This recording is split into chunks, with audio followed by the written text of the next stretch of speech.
Hello everyone, this is Warhawk Beyond 2040 and welcome to our follow-up edition of the success and failures of Arrow, The Flash and Supergirl.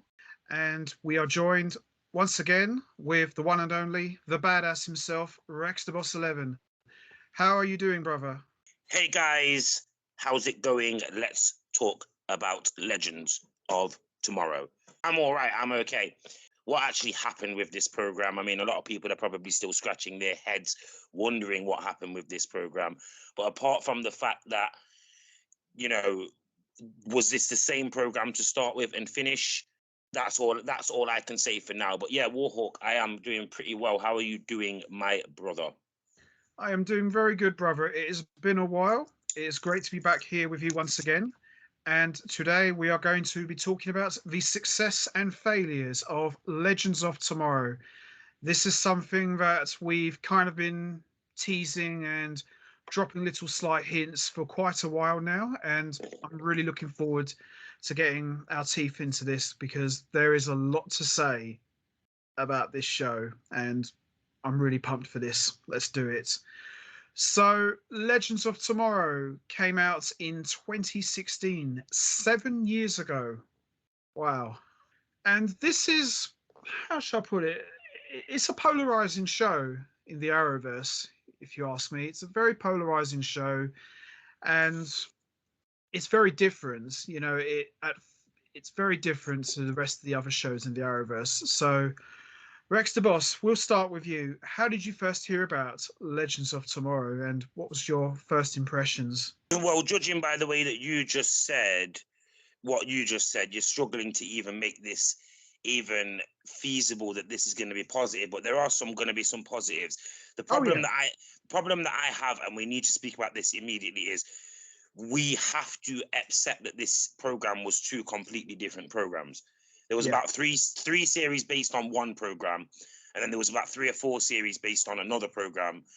Like the big like U-turn from it being quite a dark series at first to really comedic in the end.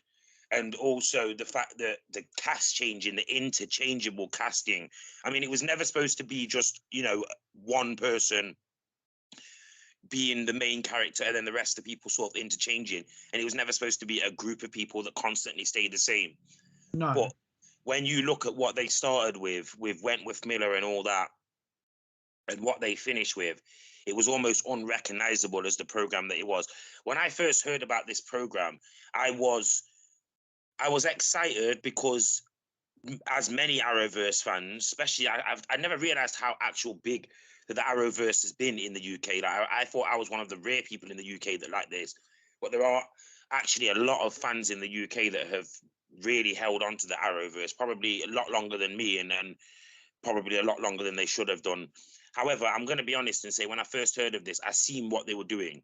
They wanted to showcase lower down talent without sort of, plagiarizing the whole main character syndrome sort of thing, taking big characters and then potentially ruining what they were. They had a decent formula with the other shows, Arrow, Flash, all of those. And it was a way of getting some of those side characters from that program with a bit more to do. And you never know what kind of promises that they made to Wentworth Miller and some of the more well-known actors. It seems like they made a promise that they were going to make them in their own show or maybe something down the line. And this is what they gave them as a sort of, well, we've got this amount of budget left over. We have enough here to make an extra show. It worked at first. It really did. The first 2 series, I think, worked. But I feel like at some point they probably sat down and realized, how are we going to manage to continue this? I mean, I love the time travel aspect to it. That was the first thing that got me hooked with this program. But I think that's the only thing that kept me around for as long as it did, to be honest. yeah. I know what you mean. It's almost like when you look at Legends of Tomorrow, even though it says Legends of Tomorrow, it felt like it was two completely different shows. Yeah, I definitely agree with that. I mean, my first impressions of Legends of Tomorrow was, we weren't going to be getting the Justice League. That was made very clear. We was not going to get that, but we was going to get something like a hybrid. So we was going to get the team dynamics of the Justice League fused with the time traveling aspects of the Legion of Superheroes by banding together heroes from the Arrowverse and villains from the Arrowverse. And I was very intrigued because these were characters that you wouldn't normally ever see get a show. I mean, we talked about this a while ago. You was never ever going to see the Atom get his own show, but Legends of Tomorrow was probably the closest thing you would ever see someone like the Atom getting, a major role in a show. Same with other characters like Firestorm, White Canary, people who you wouldn't normally see get their own show, but this is about as close as to what you would ever see, really. And it was basically all of the characters from Arrow and maybe a few from the Flash yeah, that people after the first couple series said, please don't mess up these characters, or please let these characters come back and be shown. And they realized the direction that they were going in both of those programs wouldn't have a reason for Ronnie to continue as Firestorm, or anyone to be Firestorm, any resurrection or any sort of thing. Sarah's character in Arrow was quite popular, and it was like they wanted to keep these in the universe so that at any time, like I've said to you before, because this was the program where they went down the road of hero of the week situation. They didn't really focus on storylines all the time. This was also the program where they, like I said, they had all these people that you could just sort of say, right, well, you're already filming a scene for Legends of Tomorrow, so because we've got you here now, do you want to film these two scenes for Arrow? And it's all of a production thing. I feel like once they had an amalgamation of the cast around, where they were like, they're going to be here for 6 or 7 days of filming, we could probably film a few scenes and then get something else up. And this is where I think the idea came from. Personally, I feel the original idea was probably supposed to be do a Justice Society of America, because they keep going back to that well. They went back to that well with Stargirl as well, because they couldn't do a Justice League. But I feel that they didn't think that the Justice Society characters were strong enough in this universe. So they went with this Legends of Tomorrow situation. And hey presto, they even had the Justice Society of America in this program as like, no one really knew who the good guys were, whose side is he on sort of situation. yeah, that's right. I mean, what was the thing with Legends of Tomorrow was, as you said, it was never going to get a Justice League series, and it did look like they were trying to push for a Justice Society of America series, but it just never ever happened, which is a shame, really, because I think a Justice Society series could have had a lot of potential to be very good. But When you rank the series of Legends of Tomorrow, the first three, and then you look at Stargirl 1 and 2, if they could have had those 5 series as the 5 or 6 series of Legends of Tomorrow, which was a Justice Society series, I think it could have worked, especially if you had the Stargirl element of there was a next generation that came down the line that then took over the mantles of the characters. definitely, Working with the characters, sort of an old line, young line, work together, and everyone works together in the end. And then, by this stage here in series 8, 9, or 10, you would have a reason to have, what I say, the hero of the week. Stargirl teams up with the Atom one time, and then Stargirl teams up with another one, and then this person, you've got that then. You finally got the reason to say, right, no more Flash, no more Arrow, no more Legends of Tomorrow, or no more Justice Society. If that was the program, we're just going to have, DC's ultimate program or whatever. And breaking the mold sort of thing. Yeah, once a week you just get a character. It could be anyone, and then maybe once every blue moon you get the Momoa, or you get the Gal Gadot 5-minute appearance.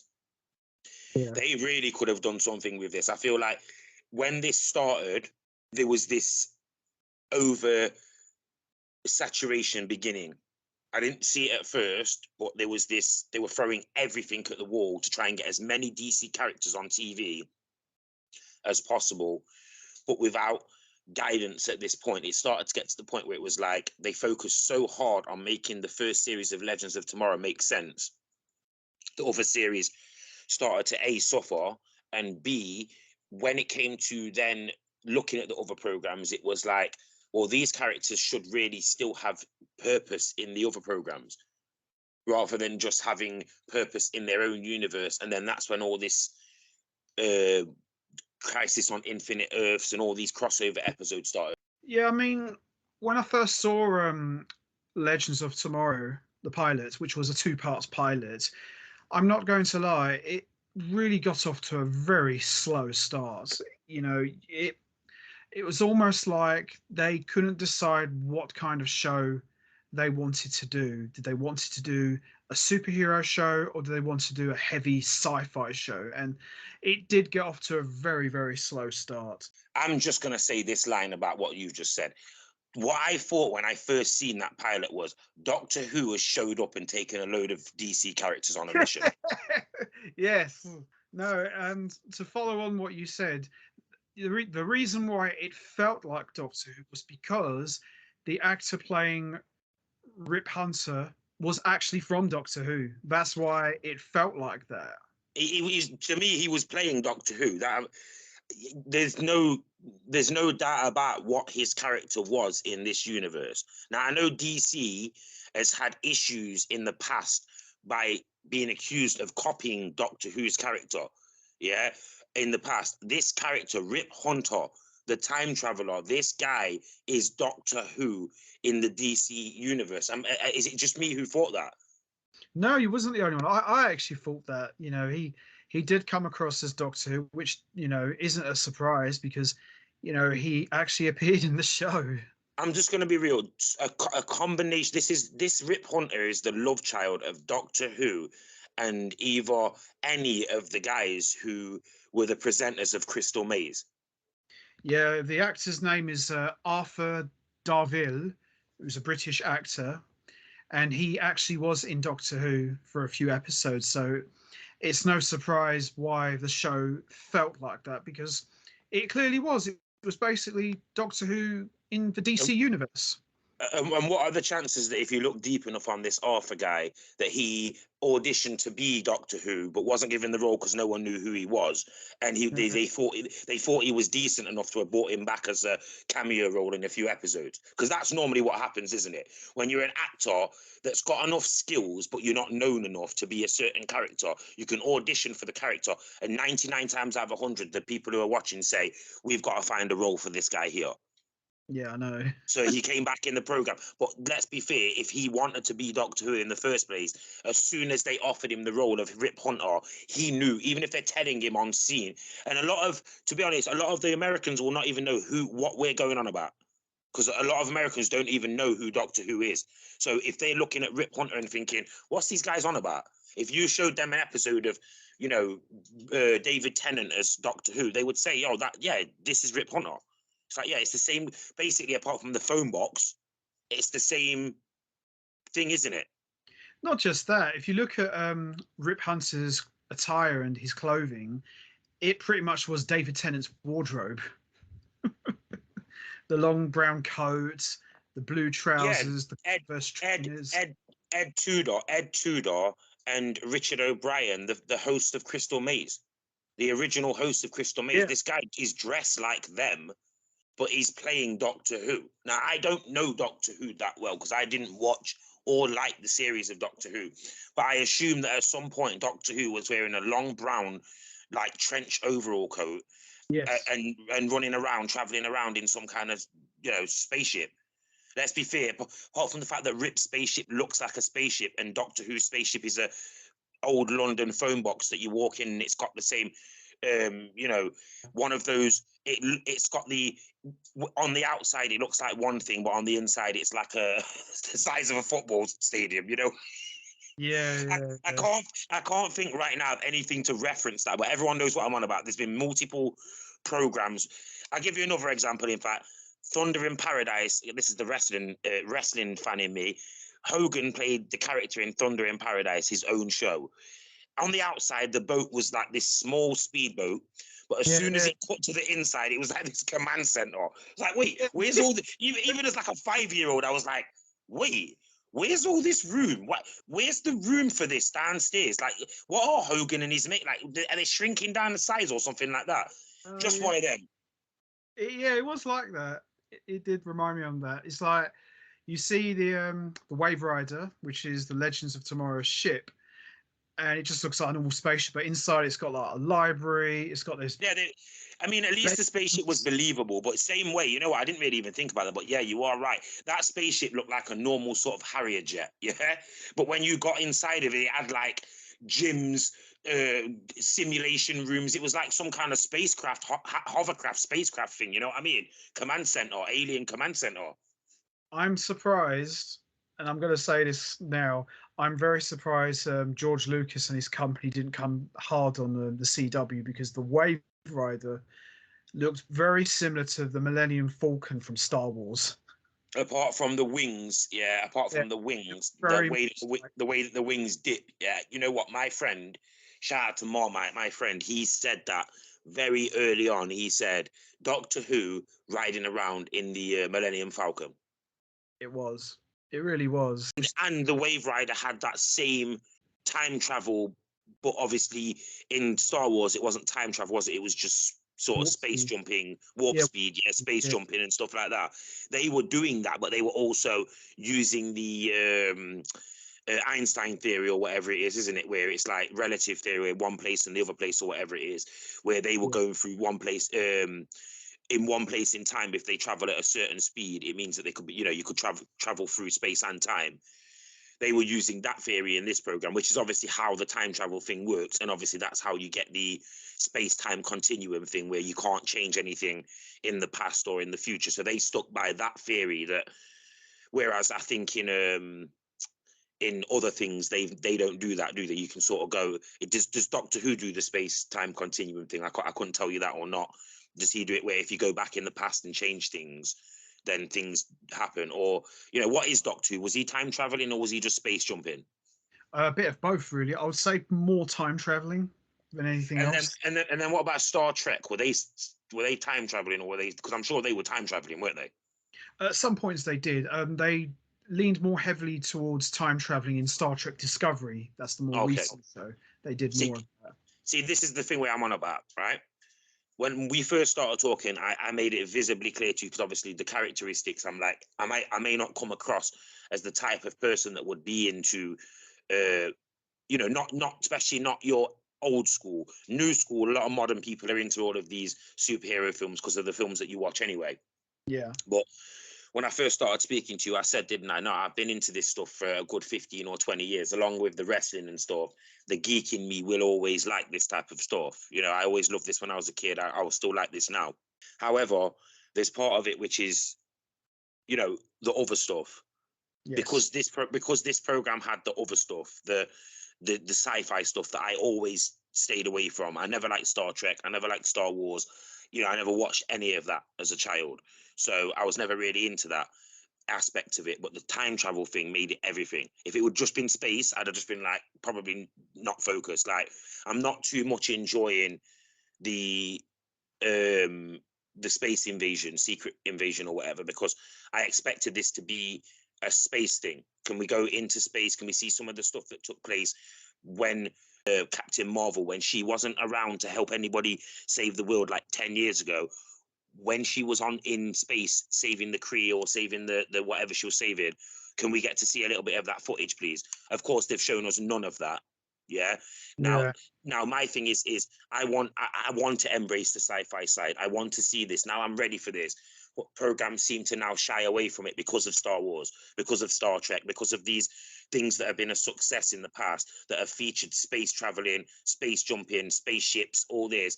There is an element of that. And now you've just mentioned that, there is a big element in my brain which is saying that's, I think, why they changed the program so drastically, is because there was such a look at, this is basically Doctor Who and Star Wars with the DC universe. It pretty much was. I And it mean, was. Now you've mentioned all those things, and I factored in everything I've said. I'm now thinking in my mind, yeah, I've only just sort of put them analogies together, but it was basically Doctor Who with Star Wars and Star Trek things going on.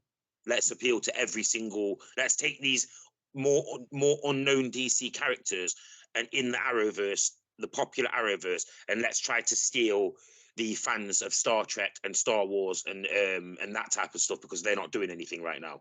absolutely. You hit the nail right on the head. I couldn't agree more.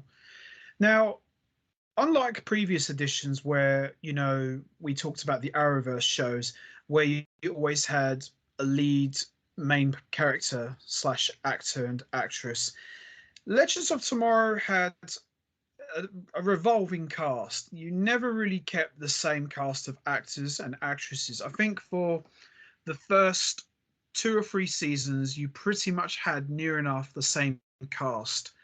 But then when you get to season 4 to 7, every episode, every season, it started changing. So this is going to be quite a different way to go about the cast because there's so many different people who just come in and out of the show. So we have in the cast Katie Lotz as Sarah Lance, Brandon Routh as Ray Palmer, Dominic Purcell as Mick Rory, Wentworth Miller as Leonard Snart, Victor Garber as Dr. Martin Stein, Franz Dramir as Jefferson Jackson, I think his name is, Sierra Renee as Hawkgirl, Falk Henschel as Hawkman, and what's a lot, and Arthur Duval as Rip Hunter. First series with all that was weird. Like, I know. I like the fact that they use characters from the ancient DC universe and all that.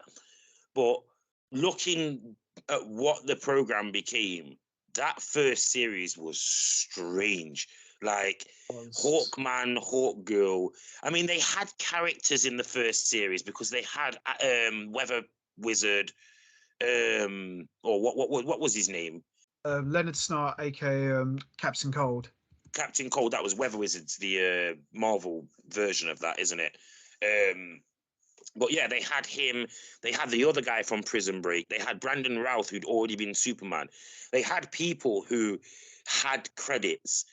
And I looked at that first series and I thought, why was the program in any shape or form based around anything to do with the random characters of Hawkman and Hawkgirl? Surely the first series should have had those characters front and center, doing everything that they could in the program, fighting whatever they need to do.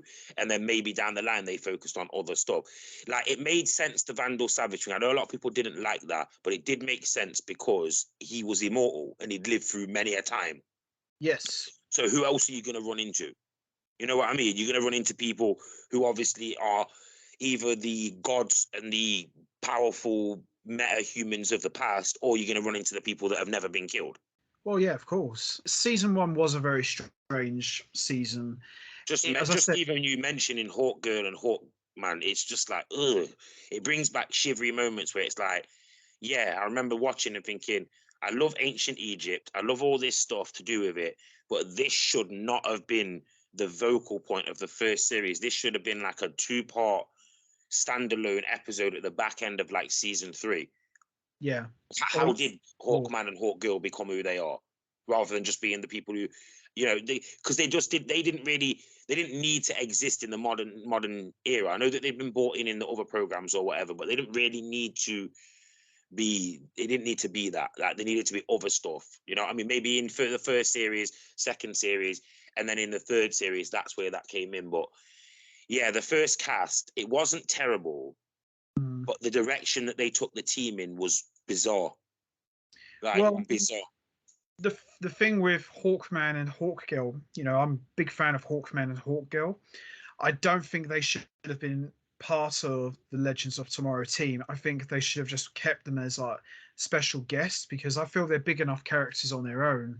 Maybe, as you say, maybe you could have done a special 2-part episode set in ancient Egypt showing Hawkman and Hawkgirl, maybe for like a season 3 or halfway through season 4, because they should have done what they did with Hawkman in the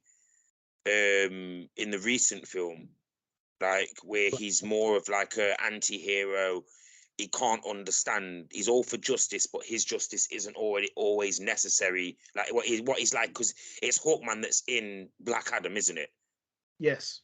Yeah, and his character should have been more like that. Like when they went in the past, they disturbed something in the past, and because he was the superhero of the past, he's like, look, I'm not gonna fight you guys, but I'm also not gonna let you do what you're gonna do. It's not for you to save it in this time. Let us deal with what is going on now, and basically send them back to the future. But then down the line, they should have then gone back, or maybe he then contacted them down the line and said, you know what, you was right, we do need your help, you need to come back. And that's when we get to find out exactly what his origin was and all that.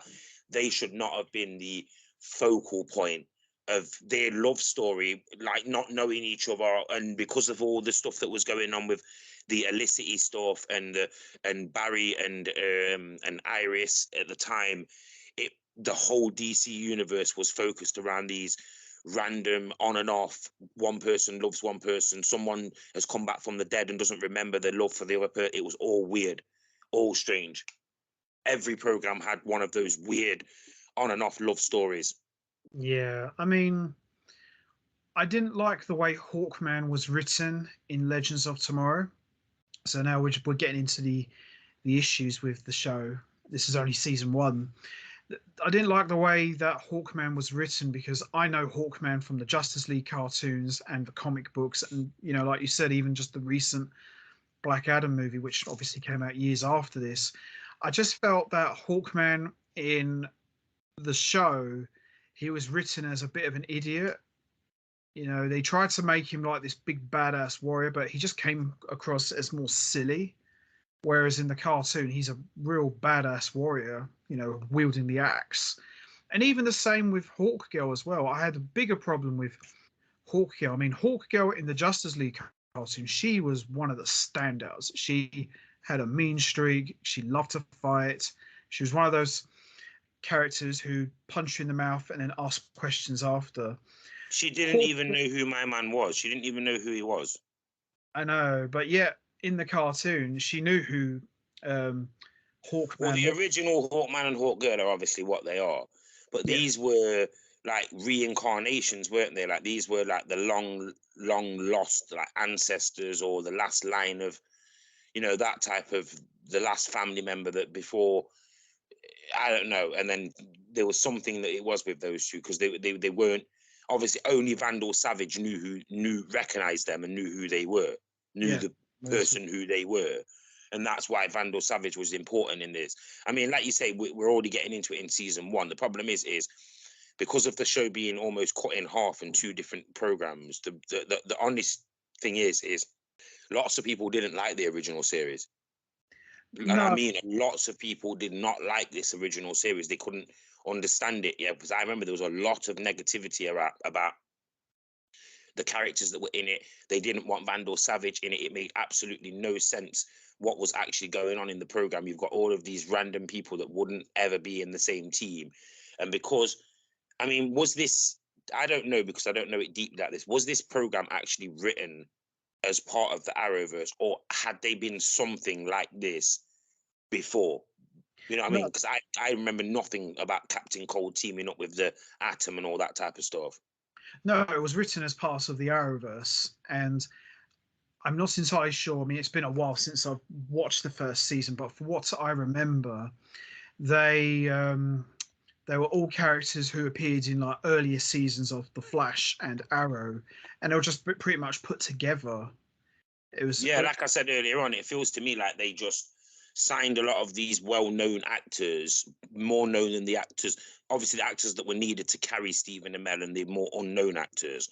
They signed a lot of known actors like they did in Smallville, but it sounds like they signed a lot of actors to like maybe 10, 12, 8, 15 episode sort of deals, but then only put them in the program for like 5, but then realized to save, lawsuits or anything like that, what we'll do is we'll have them appear in these episodes and we'll design a new series. It felt like literally it came out of more to do with production and budgets and stuff like that, and potentially them saying, well, either we can get these people on in the same program so we can cover all these costs, or we can get these people to film multiple scenes at the same time, which I know was going on in Vancouver, because they were taking, dozens of actors. They were filming Flash Arrow, all these things like side by side, basically. You know what I mean? Like it was basically like being filmed like a sort of live show, as in they'd be filming one scene of the Arrow in the early stages of the Flash. They'd film one scene with the Arrow cast, and then we're Oliver, and then we're in the Flash early series. They'd film another scene with them in the flat as the Flash, you know what I mean? So it was all the production was sort of dragged in together. So it's not a surprise that at some point they said, right, we want to build a team, but we can't really do this team, and we can't really have Oliver and all these characters in this team because they technically are actually already in that team. So what we're going to do is we're going to build this, and it comes down to two things, I reckon: production costs, as in that they knew we've got to put these people on screen because we've already signed them to these deals, and we could technically exploit the fans by building another program that makes absolutely zero sense, but we can just try to make it make sense. And if we put enough characters in there that people are going to get invested in, we might be able to basically just bamboozle the whole. You know, this is how Avengers could have gone, by putting so many characters in the screen at one stage. In a movie, it can be looked at one thing, but once you do it weekly, even though the early series were only 8, 10, 12, whatever episodes they were, you have to admit they did get themselves down some rabbit holes in them first few series. Oh, absolutely, they did. I mean, when I first watched season 1 of Legends of Tomorrow, I always got that impression that, oh, this is probably just going to be a one-time thing. We'll just have this one series, Yeah. and that will be it. That's the impression it gave me because of the way it was presented and the way it started. I thought, okay, we'll just probably get this one series, and that'll be it. It'll be a one-time thing. If it does well, you never know. It could get a second Well, season. I thought it was going to be they were all going to get trapped in the past, and then Oliver was going to go and recruit. Because obviously my mind was always leading to this hero of the week shit. I thought that was going to be the be all and end all of the Arrowverse, where it was all of these characters are part of this basically deck of cards, and week by week we'll just have different people team up to do different stuff. So that's why they started turning some of the villains into heroes, anti-heroes, all that type of stuff. I thought, well, the Flash can time travel, but he wasn't. Yeah. I don't know if he was time traveling at that point in the program. And I thought No. they're going to have these guys get lost in the past somewhere, where Barry's going to have to find a way to control his time traveling, and then he has to go back and save them. But then No. that never happened. No. Like I said, I agree. I thought it would be one series, and at the end of the series, it's like the legend, you know, like the legends are in peril. Who can save the legends? And then it's like the new series of the Flash is coming up. Boom. That's what I thought would take place, but we never got that. I don't know if it's because the first series wasn't terrible, and some of the fans that were watching the rest of the Arrowverse were like, keep this program around. I'm not sure. I agree with your point of view there. I think this was supposed to be a one series thing and done, just to keep these characters in the Arrowverse. I definitely got that impression that this felt like a one-time thing. I mean, I was really surprised that it got picked up for season 2. I was really surprised about that. I mean, with season 1, it did get off to a very slow start, but it did slowly start to pick up later on. It did slowly start to get better, but you had to really slog your way through the first few episodes to get to the good points. And, you know, the whole cast, I mean, I felt the first cast was okay, but there were a few weak links in the cast, mainly Hawkman and Hawkgirl. I really felt they were the weak links, and They just made no sense. And the Wentworth Miller and his friend, the fire guy, being friends, and then Wentworth sort of trying to change at first, and then Mick his name eventually then change him after Wentworth had left, but them two sort of dealing with that. I'm a bad guy at heart. I'm always going to be a bad guy, but when I'm challenged with the in this position here, are you really going to let this person die because you're not a good guy? No, you're a thief. You're a criminal. You're not an evil person. And they were both dealing with that. I like that in the first series. Yeah, I like that they were clashing with each other because they didn't. At first, Mick hated the fact that obviously the Captain Cold was sort of saying, you know what, yeah, the enemy and my enemy can be my friend. And at this stage, we're in a bad position. We're not getting off this ship. Let's just embrace it. Because at first, Mick was like pushing him away, wasn't he? And then eventually something happened to Captain Cold. And that's when Mick, after all the anger and all that stopped, he saved the day. And all that type of stuff. I love that about the first series, trying to, you know, the face heel sort of dynamic. Can some of these characters change into better people and become better versions of themselves? They may not always be good, but they'll be better versions of themselves. I liked that, which that was all what I wanted the program to be focused on, rather than, you know, some of the other stuff which made zero sense. It was just plot filler, wasn't it? All that Vandal Savage stuff. Yeah, I mean, Randall Savage, as a villain, he's one of the big heavy hitters of the DC universe. But I felt that with him in the show, he was fine as a main villain, but I don't think he should have been the main villain for the whole show. Maybe they should have just kept him for a few episodes, do like 2 or 3 episodes, and then done, and then move on to someone else. You know, the Vandal Savage stuff did drag on because he was meant to be the one who kills Hawkman and Hawkgirl. Again, that event that could have been saved for a 2-part special later down the line, maybe like a season 3 or 4, but it just dragged on a bit. But I Basically, felt he was playing like Imhotep from the Mummy series back in the was. day. He was invincible, he was unstoppable, and they were the superheroes of that time there. And he killed them, obviously, because he was jealous or whatever. Yeah. The problem was they were building it around other stuff as well, weren't they? Like, because he's lived for so long, he's given information to people from the past that they can then take to the past and then tell people so that they can then rule the world. Pretty much. That's what it was it? He was the big bad, because he'd lived for the 1,000 years before, or the previous 2,000 years.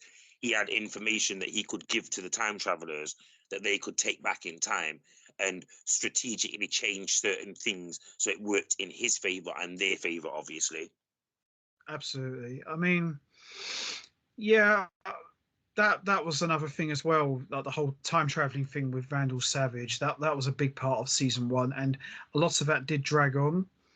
But there were some high points, like you said. Like you had the whole Captain Cold and Heatwave thing going on. I thought Wentworth Miller and Dominic Purcell, obviously being friends from Prison Break, I really felt they really helped carried the first season of Legends of Tomorrow, and they had some really good scenes together. And a little bit of a tidbit that I remember from the early series was they were very scared to go down the route of the villain of the week like situation at first with Legends of Tomorrow. Although, like I said, once again, later down the line, they really understood that this should have been the program that was based on stories every week, different stories that don't always connect to each other. But there's little things that they might have that were going on before that are still going on now between the actual legends themselves. But in this early series, apparently they didn't want to do the whole, because they were still scared of the Batman 66 thing. yeah, A lot of these episodes don't link into each other, and then because back then it was all built on, when you did get to be continued, same back time, same back channel, you knew you had to watch the next episode. But then when it became, the whole series became, we're going to make people wait till tomorrow, because they obviously, the popularity and stuff, so every time you knew you were going to get, how can Batman win this? And then that became part of the formula, and you seen through the formula, they were always scared of doing that, like Batman just saving the day, or it being too much of it obvious that there's going to be a cliffhanger. But then they got there with Vandal Savage, where sometimes it felt like they should have wrapped up the Vandal Savage thing, and they kept going with it a little bit longer than it should have gone on. I actually didn't think that he was going to turn out to be the main guy in that first series, like main big bad in the first series and that. But I thought the name sounds, because the name, let's be fair, the name sounds really nice for a villain. Yeah. it's perfect. That name, you're never going to be a good guy with that name, are you? Yeah. No. And I just felt like that should have been the 4 episode guy who they tested the waters to see if they could work as a team, got my man out the way. Maybe he came back down the line because, of course, he is immortal. Yeah.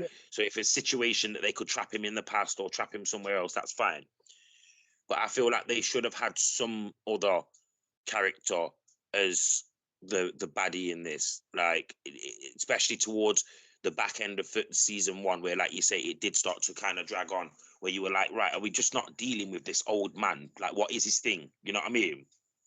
Yeah, exactly. Yeah, it did drag on a bit too long. Another 2 characters that helped carried the show for the first 3 seasons was Martin Stein and Jefferson.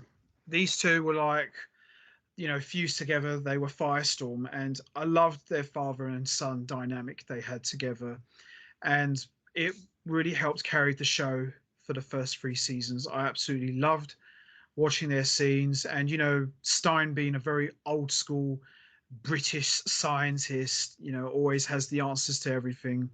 And you got Jefferson, who's just the stubborn young hothead.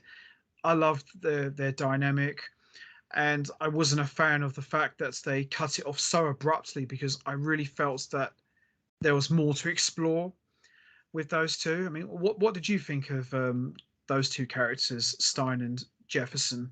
I mean, firstly, shout out to the young lad who played Jefferson at the time, Dramer. because he actually is British as well. Is He's it about really? as is about honestly, he is about as London as he's basically he's about as London as Stormzy. I'm going to say that now. Wow. Like, I've seen him in some of the other programs that he was in before he was in that, and I'm almost certain. Don't take my word on this, but I'm almost certain that he is a British lad who was in a few of those like Rude Boy programs like back in the day. Like, I should have really done my research about this, but I'm almost certain that he is a British actor, and it must have been so difficult for him to have played that character, knowing that he is English and he's talking to Stein, who's allowed to speak in an English voice, but he's not allowed to speak in an English voice. That must have been so difficult to have done that. Do you know what I mean? Yeah, it must have been tough If for him. that is true, like I said, I've not got 100% fact, but I'm sure I read somewhere that he's a young British actor, or at the time he was, and I just thought, wow, if he's having to deal with Stein all the time, then it must be difficult for him because he's talking to a British actor. It's not like he's got somebody else's American voice to bounce off of. Do you know what I mean? Yeah. But yeah, I like the dynamic between the two. I definitely like the father son thing. I like the fact that he was a bit rebellious on it because of where he came from and his upbringing and all that type of stuff. But one thing I didn't like is the fact that because of Stein being the driving force, it was almost like Stein hindered Firestorm as an actual character. He did a bit to a point, I agree. Like him being the thingy, like, and I didn't always agree with the old man stay out of my head thing, like, you know what I mean, like that type of stuff where they were bonded and fused together, and Jefferson just wasn't listening to him at times. But I like like I said, I appreciated the mentor stuff of him, like, watching them bond. But there was times when I felt like Stein hindered the character. His thinking was too much for the character. He was always basically the person who made the final decision. Every time Jefferson made a decision, he got it wrong. Do you know what I mean? Yeah. Well, I think they did work that out later on, that they did start to become more equals, because in those first two seasons, it was always Stein telling Jefferson what to do, and he just goes along with it. But I think they did work that out round about mid-season 3, before the events of Crisis on Earth X. But I definitely enjoyed their scenes. They were definitely the glue that helped hold the show together, especially for those first three seasons. They were a And big. just to let everyone know, I didn't just waffle on for a minute and a half before about this Franz Dreamer guy. He actually is a English-born actor, English actor. So yeah, I was right about that film, and he I have. was in that Attack the Block. He was in a few other things as well, like I said. So yeah, I was right about that. He is an English actor. Wow. He was born in Hackney, so yeah, he's Wow. definitely English. Yeah. Wow. I didn't even know he was British.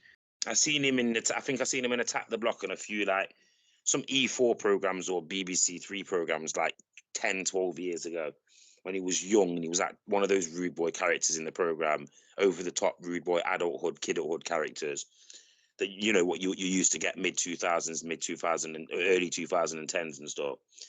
And when I seen him in Legends of Tomorrow, I thought, is that the same guy? And it is the same guy. Like I said, I'm 90% sure. For a minute, I thought I was just, have I got it wrong? Is it somebody else? And I thought, no, it's not. I definitely remember seeing him in a few English programs as well. But Wow. yeah, remember he had an American accent in that and everything, which is something Yeah. that I'm not always a big fan of when English actors are using an American accent. Why couldn't Jefferson just be an English kid? Yeah. I mean, he pulled it off well, but yeah, I know what you're saying. It is a bit strange hearing a British actor trying to pull off an American accent. You'll never hear him the same again now. No. Now you know that he's English and British born. You'll know that you'll never hear him the same again. And his name's Franz Dreamer, like a German, Franz Dreamer. I know, it's just weird. So, also in the cast, Brandon Routh, as Ray Palmer. He was another standout in the show. He really helped carry it. I wasn't really a fan of how they had written him later on in the show. Yeah, he still had a sense of humor. He was a funny guy, but I felt they went too overboard with that. I mean, what was your thoughts on Brandon Routh's role in Legends of Tomorrow? Well, like many a character in the Arrowverse, and I actually can't believe I'm only just really sort of giving this analogy now, but he suffered real badly from that face heel, good cop, bad cop sort of behavior. 1 minute he's the guy who is like, oh, why are you being like that with me for? And then the next day he's like, don't you talk to me like that. And it's like, you can never really get a reading on these characters. Like when 1 minute they're being funny with somebody and then next thing they're being helpful and they're being kind. So it's almost like you feel sorry for them and then you don't like them. And then I know you're supposed to go through the roller coaster of emotions, but he's one of those characters that badly suffered through that. You could never really connect with his character. You knew you could trust him because you knew he was a good guy, all Yeah, in all. But definitely. the difference between him and a lot of the other characters was his character, his actual superpowers and that, his atom suit, didn't have the ability to be the save the day guy anyway. He had the ability to be the guy who changes the tide and makes it so that he's the key factor in your team winning. But he was never the guy who used to save the day and he has to thingy. Like, they obviously tried to design a few missions, but I feel like because we'd already seen it in the Arrow, where his ability as the atom was beneficial to the rest of the team. I feel like in this program they sort of shied away and just said, "Well, you know what the atom's all about, don't you?" Yeah, pretty It much. wasn't. He wasn't used great. Like, you know, when it comes to that wrestling terminology, he wasn't booked fantastic. He wasn't, and he always came across, even from Arrow, as a bit of a lovesick puppy. Yeah, I did definitely got that impression, and I think his writing for his character just got worse as the show went along. Yeah, and then when they brought in Captain Steel or whatever his name was, Oh yeah, Citizen Steel. Citizen Steel, them two at times it would be like, please get these two idiots off my screen. Now there was some times where I feel like they just naturally said things and they just got left in the program because there were some things that weren't supposed to be funny, but they made me belly laugh. I can't remember if it was like, because to be fair, Ray was one of the only characters that really like survived through the comedy, from the serious era into the comedy era and embraced it. You could always tell that like the other characters that had been around from day one that were still in the program when it got more comedic, like Sarah, she was always a bit like and then eventually obviously she got a bit more with it. Do you know what I mean? But in Yeah, their mid series you could tell that she was always being treated as the badass that will just take care of business. But once again, these characters, the biggest and biggest issue in the Arrowverse, love. Once love gets involved with these characters, it weakens them down, and it doesn't just weaken them to the audience. It's almost like the writers then start writing them where they can't kick and punch and they can't fight. It's all trickery and spells and stuff like that. Like these was in the end, and I don't even want to be offensive, but in the end, this team was like Scooby Doo and them lot. In the end, it was more like a team of like sort of investigators and mystery. They'd hardly ever get into issues where it would be violent and stuff. It was all like secretive espionage missions. Did you know where I'm coming from? yeah, no, Like the early series were nothing like that. The early series was straight action, special powers, things going on, flashes, lightning, traveling through the sky, bad things happening on the Wave Rider, Gideon malfunctioning, all these other things. And then in their mid-series, because it was still the same people, you sort of hung on. But let's be honest, Ray Palmer's Atom was about 4 different characters in this program. yeah, he pretty much was. You can't tell me that first Atom, very intelligent, should have really been the leader of the team if you think about which character should have pulled rank. By the time that he got phased out, it was basically just a background character cracking jokes. and always trying to fall in love and be with different women and stuff. Some basically him and Citizen Steel were just womanizing. One of them was pretty stupid, one of them was dead clever, but they were like, you know what I mean, like chalk and cheese, but both womanizers who just go around trying to secretly get women to like them and all that. You know what I mean? Like Well, they were that's what it felt like towards when they were in there. well, they were trying to go for the more science bromance thing because you know Nate Hayward, who is Citizen Steel, he he was quite clever, so that's how the two bonded. So they were definitely trying to go for the whole science bromance thing that the MCU were doing with Tony Stark and Bruce Banner. But the only difference is with Banner and Stark's science bromance, it was cool because they were both cool guys, both serious guys. Although Stark had the Yeah. more sense of humor on his side, but with Hayward and Palmer, they were just two like brothers, like two goofy brothers who just wanted to have fun and pull chicks, really. And that's kind of what we got with those two. And yeah, I definitely agree what you said that, maybe Ray Palmer should have been the leader of the team because he's the smartest, but they never did that. In fact, as the show went along, as it It got just felt like they were always forcing him to be like I said, the good cop, bad cop thing. That the way that he was in the program was like he never had a purpose at a certain point. But it's like if he was the one who managed to know something, he was dead cocky about it, and then other people, like say, like one episode you get where like Citizen Steel wouldn't have a purpose, and he'd be pissed off, and the next episode Ray would be pissed off, and it's like, can we never just get this team as an actual team which is standing solidly as a team? Everyone's got their purpose, like like they did with Team Flash. They realized who was good in the field, who wasn't good in the field, but every so often they needed Cisco in the field, they needed Caitlin in the field. These people needed to be there. Whereas in this program, it felt like everyone was supposed to have been able to have like been intelligent, fast, strong, all that, when it wasn't that. This was the team that was built because you've got different purposes and everyone has to have a different job on the day. That's right. No, absolutely. I mean, I'm not But saying that the villains required all these jobs. They didn't.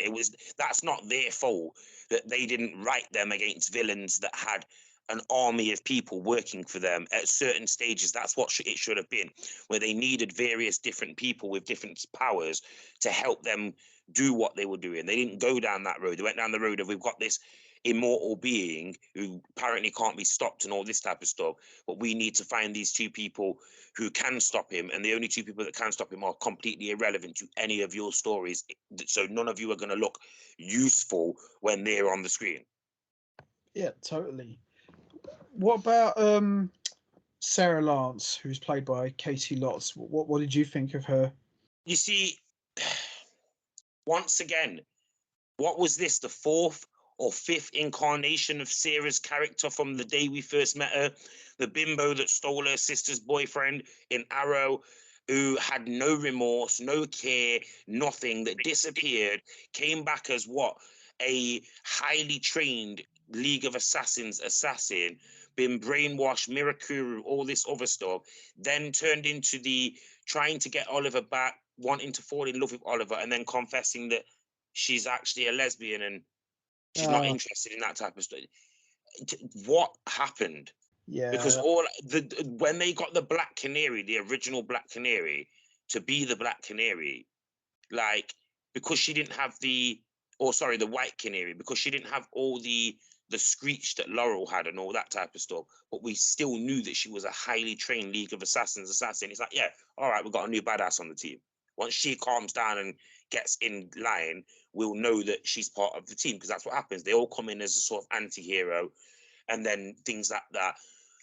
But by this stage of Legends of Tomorrow, I just thought Sarah would be way better off being the assassin that they just turn to when they need something taken care of, that the rest of the characters are not comfortable taking care of it. That's not what happened. They lent the crutch on her and made her the vocal point. And because we both know this, they went through this empowerment of women who are interested in women phase. She was the vocal point of the powerful woman can kill any man, lesbian, not into men, doesn't like men. But yeah, yeah, we all know that she'd also had an affair previously with her sister's husband. Yeah, pretty With, much. do you know, see where I'm coming from? Like, Yeah, it's. totally. I She's like one of the Sierra's character and I like the White Canary, but they actually, her character in this was a bit of a slap in the face from day one. And especially when you think she actually became the leader of the team in the end. She should never have been trustworthy to have been the leader of the team. She was a League of Assassins assassin. I understand that she was transformed and she was good, but she should have never been anything more than what, say, Mick was. no. The guy who's reformed, but he still will burn down the whole house basically to get what he wants. He'll still hurt innocent people and stuff. Well, I mean, with Sarah's character, I liked how she was written more in Arrow. Yeah, definitely. They purified her character in this. They absolutely purified all of the character that they designed. You would never have thought that this, I'm going to say it now, no offense, but this lesbian female heroine superhero was a girl who a decade before, let's say 10, 12 years before in the program's chronological order, had stolen her sister's boyfriend and apparently died on a boat and then hid for the next 5 years while she was an assassin for a group of murderous killers that Batman has had trouble with. Yeah, I mean, that's pretty much how it was, really. I mean, her writing in Legends of Tomorrow just got worse and worse. I think they forgot. I think they literally forgot where her character was from, or was this just Sarah Lance? Was she ever the same canary? Because like they say, the white canary. I think she was just a canary in the Arrow, wasn't she? And I've got to be honest with you and say, like, she did some very, very bad things in Arrow. She And did. the person who they writ her in Legends of Tomorrow, I have to say, this was a completely different character, I think. Did feel like that at times. It didn't really feel like the same character we knew from Arrow. It was just felt like a completely different person, and the writing for her just got worse and worse.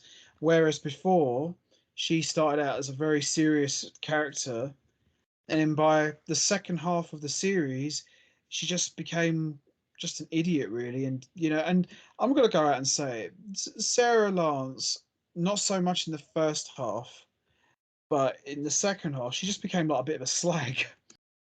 Every time they would go back in time, they I just didn't want to use any profound comments, but yeah, I got to admit she had that slutty vibe about her in the first couple in time when you seen her in Arrow. Like, she was any man's thing, and like that's why they brought her back as like the mad assassin, because until that point you would have thought, as an adult male in this DC universe world, of course they're not allowed to hint on what really would happen to a very vulnerable young American female if she was captured in a boat in the South China Sea. Like, they're not really gonna speak about the side. In fact, it doesn't really matter if she's captured anywhere in the world. In this universe of killers, and this is the problem with superheroes, isn't it? They have to draw the line at certain things. Now, obviously, some of the comic books have gone down the road of bad things happening to men and women, but in this universe, in the Arrowverse, they're not going to say, you know. But then on the other hand of it, it doesn't have to be forced, does it? She could have known how to have survived in that environment, but they're not.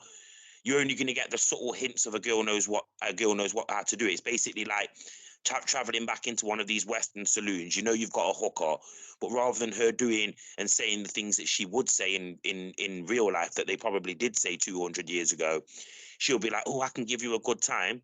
But you don't ever get to see that good time. You know what I mean? Like, Sarah would have been able to have known how to survive, but I don't think that survival would have been physical. It would have been her surviving with her, assets, basically. So, yes. the show never went down that road, but when she came back in the show as this badass assassin sort of killer, that's the first thing that most of the males watching was thinking was, what? Laurel's basically slutty sister has turned into some like badass woman. She must have had to have done some serious favors to have ever got to the point where she was being trained doing that stuff. Yeah, she must have been. But we never really got to see that again, really, after when we get to like season 4. I'm going to say something now. This program, the first 3 series of this program, should really have been called Legends of Retcon, because they retconned almost every single character that was in this program that had previously been in the Arrowverse, just so they could have them as a team. but it made no sense because they could have kept all the characters as what they were, even the bad ones, and had them still be bad guys. But the team could have just had situations where they needed to steal back a diamond that Vandal Savage had stolen from the past. Who better than two of the best thieves that you're going to get in the DC universe in the Fire Guy and Captain Cold? Exactly, but they never You should did. have just put the team in positions where they needed bad things to happen, and you've got bad guys, and them guys stepped up and said, you know what, it's obvious to me that you lot don't understand that sometimes when things take place, bad guys need to do bad things, so let us go and do bad things. Now, there were times, I think, where Mick kind of just didn't say it, but that's what was happening. But it was too late by then. In the early series, the program should have been focused simply on the team dynamic of chalk and cheese. Can these all work together rather than it being, like you say, they just retconned all the characters to make them fit in the same room together? Yeah, yeah, that's how it felt like to me. I got the impression as the show went along, they just didn't really know what to do with a lot of them. Yeah, it's basically just they should, rather than just having them characters as cameos and then not knowing what to do when they were there with cameos, they had them in an actual series, which just because you've got a and a Z, so basically when they start at A and finish at Z, but if there's nothing in between it that doesn't make sense, you're still going to stand there at the end of the program and say, well, have we actually solved anything here? And there was a lot of that in the early series where it was like you never knew if they won or if they didn't win, even if they were saying that they won. Yeah, And then eventually it just dulled it down to, once again, they finally did the villain of the week thing. Go on this journey, do this, and within 45 minutes they've solved the problem, and then they're back on the Wave Rider talking about something that took place maybe 3 weeks ago that can keep the program having some kind of continuity. yeah. But in the early series, they tried desperately to stay away from that, and it was bad. It was almost like, right, who am I supposed to be getting into here? Who am I supposed to like? None of these characters are the same characters that they were in Arrow. So basically, this is not aimed at Arrow fans because Arrow fans will be sitting here thinking the same thing that I'm thinking. Then there's the aspect that this is basically Doctor Who with the Millennium Falcon, as you said earlier on. So they're not aiming at the Arrowverse fans. They're trying to steal fans from a different genre, but they're trying to make this make as much sense with the time travel, space-time continuum thing that will keep any person who's invested or wants to be intrigued by or is intrigued by time travel. Yeah, There's nothing else to it. Take these characters that these people know, change them completely so they don't matter, so that anyone who watches the program only focuses on the time travel aspect, which means that we're only looking at the sci-fi fans that may come across from Star Wars, Star Trek, the people that are watching Andromeda or whatever the programs are that are out there these days. But it never seemed that they actually thought, oh, well, this character could do this, because that's what they are. They're a bad person. No, that is true. They definitely were aiming more for the Star Trek, Star Wars fan base. They weren't really trying to appeal to comic book fans like Flash and Arrow and even Supergirl were shooting for. Now, as we move along here, we're going to start getting into the failures. I mean, yeah, the whole show itself is what it is, really, but we're going to get more into the The failures. success was the failure, though. The success of the show was the failure. That's the weirdest thing about Legends of Tomorrow. I think I said that off recording, and when we previewed it after the last one that we did, I said that Legends of Tomorrow's issue is that what was successful about it was technically a failure because they took the element of the team thing, had the wrong team, and they had the wrong characters involved, but they had decent storylines that with different characters could have made sense. Because if you really were looking for that sci-fi aspect, this could have just been very simple. The Atom links up with even just somebody who can time travel, or Rip Hunter comes into it, and you use somebody with the intelligence of the Atom to say, right, these problems have taken place in the time. We need a team of heroes from the past that can take on this team. And that's where you get the Justice Society of America, because it just feels like whatever this program was supposed to have been, it was always going to lead to something to do with the Justice Society of America. And that turned out to be not great. I mean, it sounds like we've been very negative about this, but to be perfectly honest, the fact that I remember that much about the early series of this program goes to show that I obviously was invested at the time when I was watching these early series of the program. Now, when we get into the negatives, when we're talking about the later down the line, all I can remember is bad comedy, which is the same stuff from the first part of the series. You will have to lead me through exactly what took place in series 4, 5, and 6 and 7 as well. Yeah, 7, because it stopped at 7, didn't it? Yeah. Well, I think, obviously there were a lot of good points which we will get into, but I think one of the worst things the show ever did, and I think this is where the downfall started, was killing off Captain Cold and Martin Stone. But I felt it was more Martin Stein's death that's where it really went downhill, because we know that Wentworth Miller at that time is a big actor. It was amazing that he stayed around for one full season and he appeared in like the second half of season 2. But we all knew he wasn't going to stay long term because he had his own big career. But it's when they killed off Martin Stein that to me is where the show really died. When he To be fair, though, Stein wasn't a nobody, though. He'd been in a few films it was before he was in Legends of Tomorrow, and he was a known British actor. Like Martin Stein's, the person who played him was a known actor worldwide. Yeah, I just felt that when they killed him off, that's where the show really started to fall apart, because you lost that father and son dynamic that Stein and Jefferson had. Because after and it also links in with the Atom as well. Yeah, Stein had high intelligence. Atom had high intelligence. Stein had a reason why he didn't need to be in the team, because he wasn't physical and he needed to bond with Firestorm, which almost immediately made Ray's character surplus to requirement. Correct. Because unless you're going to build episodes that are based on someone needs to climb through this keyhole, I wish one of us could shrink down to the size of an ant. Boom, there you go. We've got the guy here. Yeah, that stuff. But around the time, as we both know, when Ray came into the series as Atom, or when Brandon Routh started playing Atom, they were desperate not to make it seem like an Ant-Man clone. So it wasn't just going to be one of them. No, even though he was out before. Yeah, but they ruined the character. Honestly, I've seen the Atom, and he's an incredible DC character.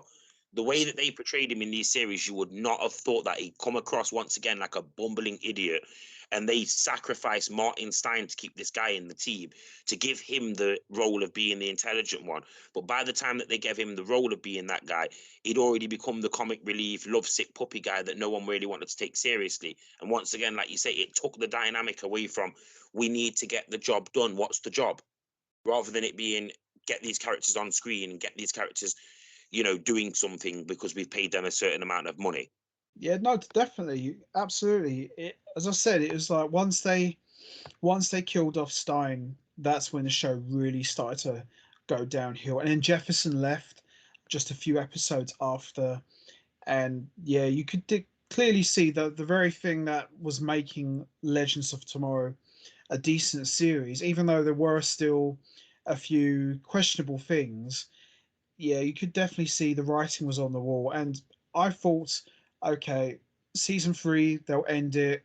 They'll probably get picked up for one more season, and that's it. I thought, yeah, season 4 is going to be it. But, I felt that once they lost Snart, Stein, and then Jefferson, those 3 main characters that were holding everything together, yeah, the show, I think, just completely lost it. I think it lost it, really. So as we move along here, we get to season 4. Now, season 4 was not a season I particularly liked, and Matt Ryan made his debut as John Constantine, even though he had appeared in earlier episodes of Arrow. Well, he had his own series before any of these had a series. He did, which is, I heard, was his series before Arrow? It was before Arrow, wasn't it? Long before. Or was it? Did it take place after Arrow? Because I think he had that Constantine series before any of this started, didn't he? He did. Yeah, he had a series before Arrow, actually. I think Arrow was just about to start. Because Arrow was the first series, but from what I've read, I'm sure that Constantine chronologically is the first, because of his character being in this series. And once again, unrecognizable to where they even had him playing a different character towards the end. I was watching this different character that they stole from the past with glasses, and I was thinking, he reminds me of someone. And then I looked and it's being played by the same actor, Matt Ryan. And I'm like, come on now. You're telling me that they literally couldn't find roles for John Constantine's character in this program, so they actually had the actor play a different character in the program. I was scratching my head like, come on now. Is that what we've got to?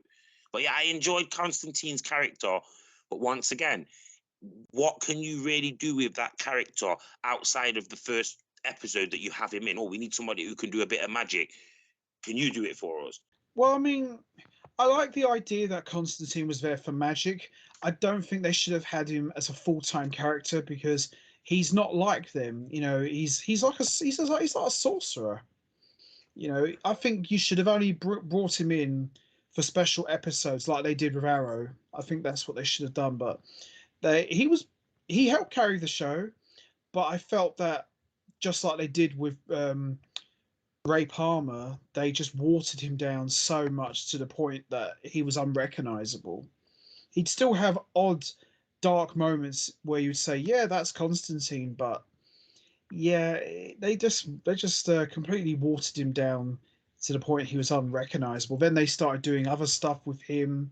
But I tell you something, it's a habit of a lifetime. But I tell you something that's just blown my mind. So we were talking about Stein and Jefferson. Now, Yes. believe it or not, Stein is not English. He is actually a Canadian American actor. Oh, wow. Jefferson is a British-born kid from Hackney, Yes. and they were basically using each other's accents. Oh my gosh. Stein was using a southern, Reading, London sort of Canterbury accent, and Jefferson was using an American accent. Wow. That's crazy. I know. I've seen Stein in different programs, so I know that he actually has got a certain type of like Shakespearean accent. Let's just say that. Yeah. So they was just basically playing each other, but in reverse. Yeah, that's crazy, don't you think? It is. I would never have known that. Well, that's very convincing here. And another character that they brought into Legends of Tomorrow, along with Matt Ryan's Constantine, was Courtney Ford, who played Nora Dark. Now, Courtney Ford is the wife of Brandon Routh, and she got quite a raw deal out of this show. You know, especially with the way she was written and eventually how she was phased out. I mean, what was your thoughts on Nora Dark, played by Courtney Ford? Do you know what? I'm not even gonna lie. I can barely remember the character. I know who she was. She was like the No, was it? Damien Dark's daughter. Yeah, wasn't? Listen, this is where I'm gonna say this now. You know when the Dark Archer and John Barrowman's character and Damien Dark and them started to come into this program. Around that time, the program was bizarre. And I mean, absolutely bizarre. Like you say, Constantine's magic. These guys could do magic as well, time traveling, all this other stuff. His daughter's character, I remember because he was like, part of him wasn't he? What didn't he think that she was dead? And then, or something like that. Was it the mom? Was it the wife that was dead? He was driven by something, wasn't he? And this is why he was searching. And that's when he ended up getting the special powers that he's got, or something like that. Which obviously I remember her coming into it, but for me, her character was just, I think it was unnecessary, to be honest. I feel like by the time that we got into those type of characters, it stole the pathway away from the characters that we already knew. And like you said, because they'd replaced so many characters, it felt like it was turning more into just a show than a superhero show, because there was times when around this time they weren't even putting on the outfits. There was nothing to do with that. It was like honestly, I was watching an episode of Legends of Tomorrow, and it was on Sky One, and I actually was watching it, and it's around this time when Nora Dark and that was in the program, and I was like, this looks like it's got quite a few of the cast from Legends of Tomorrow. And it was Legends of Tomorrow, but it was just some random filler episode where they would just, all the debates when everyone's sitting down and explaining things. It was just weird. And I was like, this actually doesn't feel like the same program that I'm watching now. Her character was a bit forced as well. I feel like she was forced into the situations that she was forced into just because her dad was a character that we previously knew from Arrow. Well, she came into the show as Damien Dark's daughter, so she was portrayed as a villain, and Ray Palmer was just like lovesick for her. Yes, yes, He was yes, constantly yes, chasing yes, after, yes. oh, I know you're a good person, you don't have to be like your dad. And she would like slap him across the face, for example, and say, look, I wish you stopped saying that I'm a good person. I'm evil. My dad is Damien Dark. What part of that do you not Yeah, understand? get it in your head. I And don't is this like around you. the time as well where Gideon had become corrupted as well? No, that came after. Yeah, you did see Gideon sometimes in human form, but that was usually always done through dream sequences. So And yeah, then you eventually she became an actual like person. AI character because of all that stuff with wait, all that stuff that happened in the Flash, wasn't it? Where which program had that AI thing which Right. The Gideon that you see in The Flash and the Gideon you see in Legends of Tomorrow are not the same. They're two different AIs.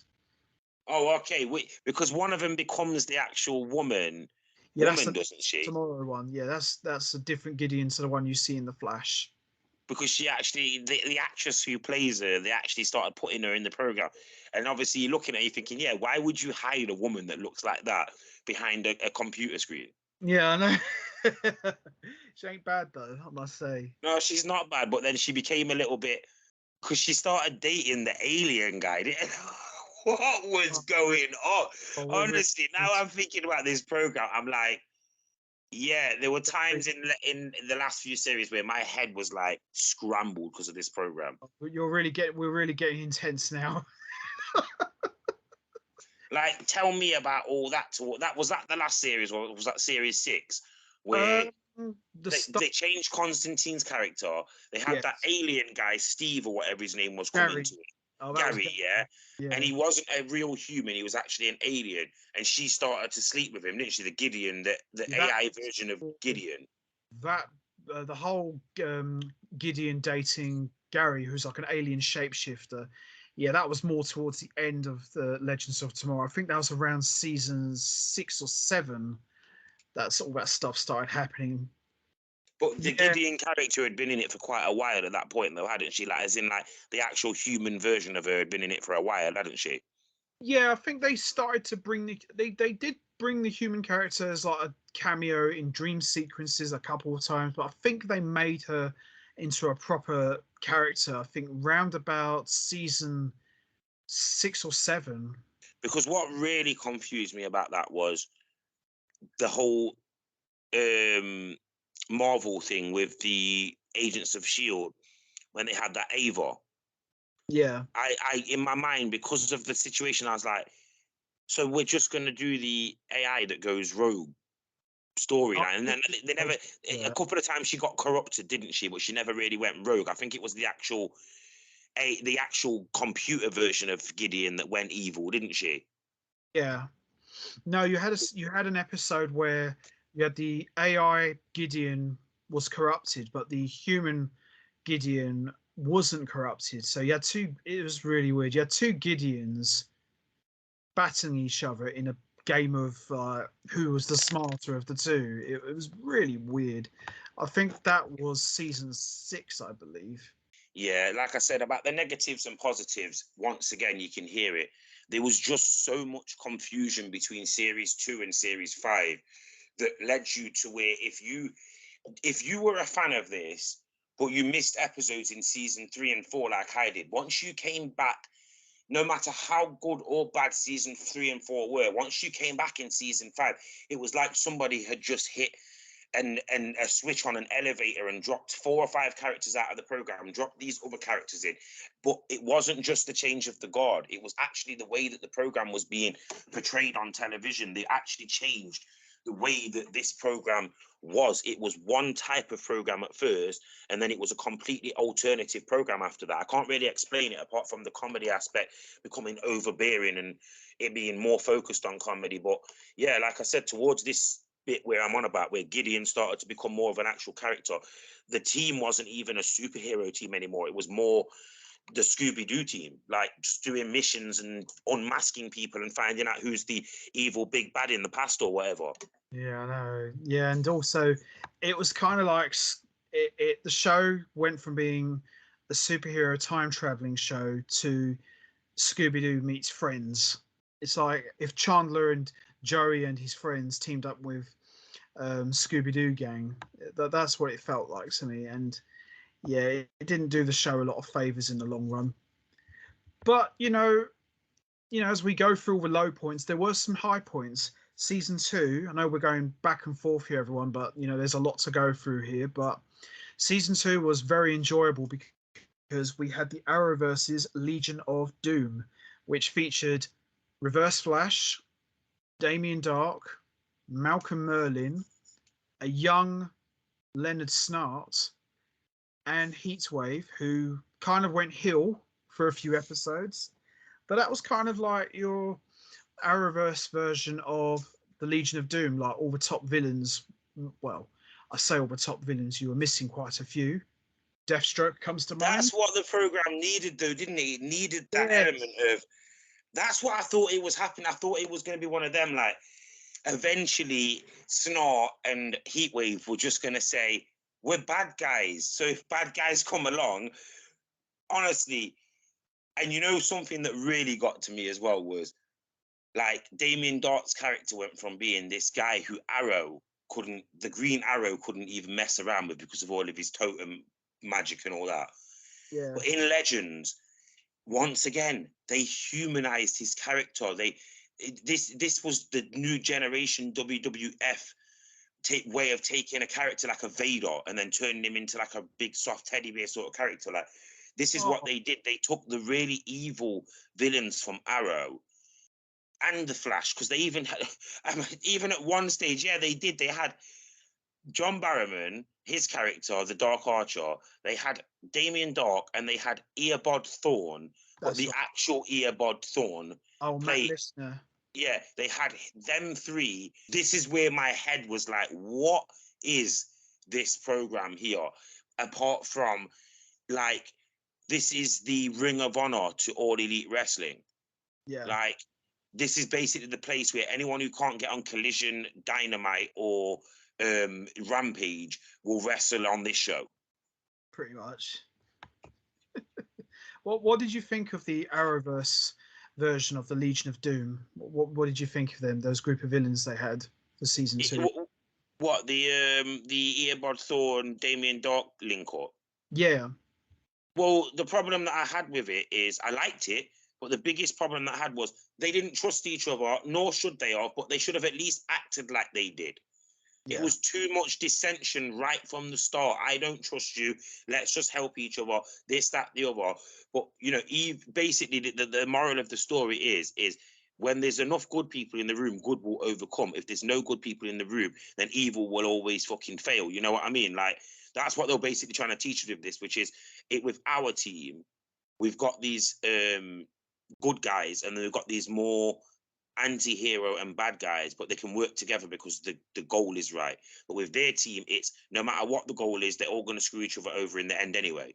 But once they got that, like you say, where it looked like Captain Cold and Heatwave were going to turn heel and join with them, man, it really was like, yeah, this is it now. This team's got a purpose of actually having someone to fight against that might actually be a team of people that are expendable in this universe, and we know that they're dangerous enough, and they're not going to want to take a second loss after what happened in Arrow, because in the Flash, because all of them have been defeated as the big bad in one series or in some version of being a big bad in one of the other episodes, so they're not going to want to get defeated again. I didn't like the outcome of it. I felt like it was very weak, and it was like they really, once again, they humanized Damien Dark, because one minute he went from being this really unstoppable guy in Arrow. He still had elements of being unstoppable in this series, but then eventually it was like he's in this series, or he's in Black Lightning or one of the other series, crying on people's shoulders. And yeah, which series did I see that in?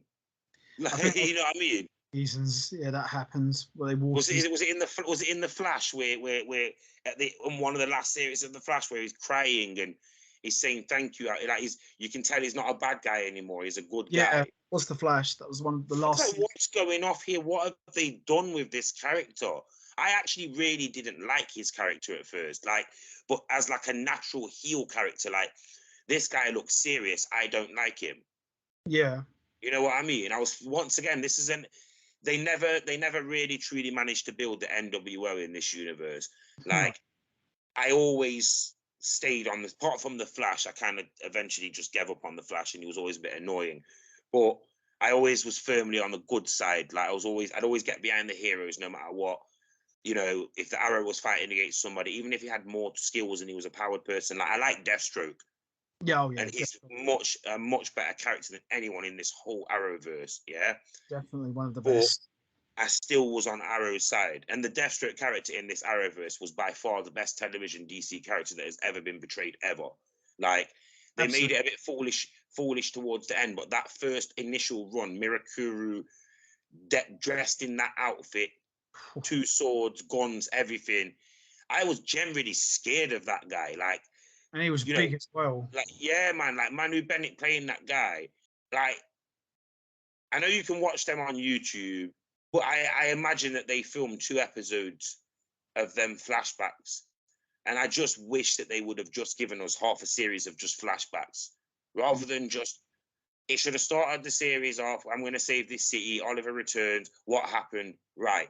Next 4 episodes are based on what happened. I None of get. this bitting and bobbing in and out of the episodes, because it started to make it so that it didn't make any sense. Like the Yao Fei and all that. Although we're not talking about Arrow now, they had it there. You know, in that early series of the Arrow, like episode 12, 15, they had it, the key format, like dripping and drabbing. But by the time that Legends of Tomorrow came along, they didn't never have that guy. They never had those characters that made you feel like, yeah, this guy's going to bring this team to basically to a standstill. They're not going to fight this guy. He's too strong. Then they put teams together and they weren't strong enough. And it was all intelligence and trickery and all that against what? These guys who've nearly killed Oliver a few times. Come on, there should be more. You know what I mean? Well, I mean, when they brought in the Legion of Doom for season 2, that to me was the closest the show ever felt like to DC. I thought, okay, we're bringing in some villains who have already appeared in the show, so these guys are all getting together, and they're all great actors on their own, but at the same time, I don't know really. They didn't really feel like a big threat. It was You it t- was it was the Riddler and Two-Face from Batman Forever. yeah, it's like with Very comedic. yeah, Barrowman and, like, I don't know if they were off them. I don't know if they were drunk. I don't know what they were on, but I felt like they would get together and they'd be doing that like moo ha ha ha, like mad stuff. Maybe yeah. they weren't doing it quite that dramatic I know or what you mean. over Yeah, the top. You know what I'm on about? It was like, I've got a plan.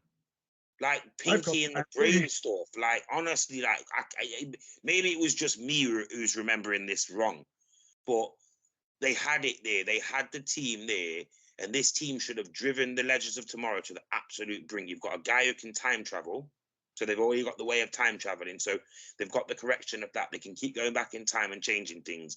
Once again, it was a bit of a weak cop out, the fact that they brought Eobard Thawne in, because they obviously realized what everybody else had realized from season 1, which is, yes, we like the fact of the time travel, but you've already got a character that can time travel in the Flash, and his whole origin story is built on his mum dying because somebody else went back in time and killed his mum. So obviously they've got the ability to time travel. Why would we need a team of people without that? So then, of course, they run into the Reverse Flash, trapped in whatever space-time continuum that he's trapped into, and then that's where this problem starts. I think it was Sarah in the program that realizes that Thawne was the guy behind doing something in the program. But it's like, I just kind of was just like, this is Rikishi running over Austin. I did it for The Rock. It made no sense. No, What they thought was going to make sense, it made no sense. But they had the team that had been together before in the past, the Legion of Doom team. But they still didn't know what to do, because, of course, it's all right putting that team in this program. But who in this program had fought against that team? They weren't villains from this universe. no, they weren't. I mean, they had the idea, they had It the should have been heart. either Oliver fighting them Yeah, or Barry fighting them. yeah. I mean, the Legion of Doom was, as I said, bringing them into season 2 was fine, and it felt pretty close to what you would see in a DC show, but they didn't really come across as a big threat. Plus, there were already guys that were already in the show before and were already defeated Yeah, by, it was by just a team of losers. It was just a team of losers. except the Reverse Flash. He was the only. It's like you said, it's like having Two-Face and the Riddler in Batman Forever, and you just bring in the Joker. So if you take the Once, Joker away, once again, I'm getting early 90s wrestling analogies from this stuff. The bad era of wrestling as well, like the Hulk Hogan being in WCW and fighting against the Dungeon of Doom because he'd already defeated all of these guys individually. So what they decided to do was team up to take on Hulkamania. It's yeah, this thing.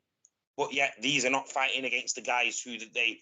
I could have understood it if they all came together and fought against Oliver or Barry, so that Oliver and Barry can then team up and take them on. That would have made sense. yeah, that But makes sense. to team up against their friends, knowing that at any time Oliver and them could get involved anyway.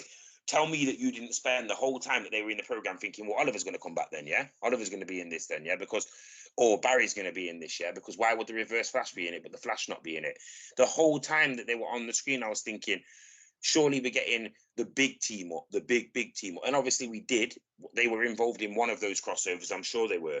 Yeah, I mean that's what I thought was going to happen. I thought, okay, we got essentially half of Arrow's villains and the Flash villains. We're going to get Arrow and Flash teaming up. Maybe they're going to show up at the end of the season finale and help the Legends out, but they didn't. It just made no sense. Like, how can you have the Reverse Flash, as the head of the team, but you're not going to have the Flash there to fight And him? all of that is without saying, once again, in season 5, there was no sign of guys like Damien Dark or any of those types of storylines in this program. You wouldn't have even thought, after the Justice Society stuff, there was no sign of any of the stuff that had taken place before, apart from a few of the characters that were still in the team.